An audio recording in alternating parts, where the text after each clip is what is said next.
So let's talk a little bit about your personal negotiations. You've been offered the job. It is the perfect job. You've been waiting for this. You fit, your education, your experience. You've done your homework. You know what the mid-competitive wage is for this job. There's been a long line of interviews. It was narrowed down to 2 candidates, and you're being offered the job. The hiring manager calls you and tells you, we'd love you to come to work for our organization.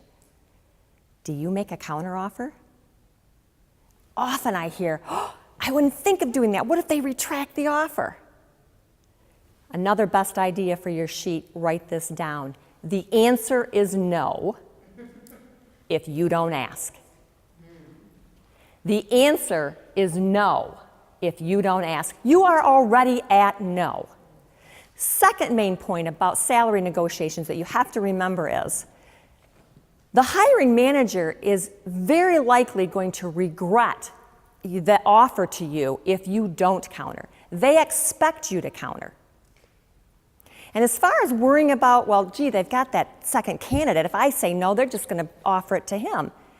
Here's an interesting fact. An executive search manager was in my audience at one point and said, interesting to tell you that when we are out and we're doing an executive search, and they come down to 2 candidates, they've had the cross-functional team agree on that candidate, and they make the offer, and the candidate does not accept the offer, they don't offer it to the second candidate.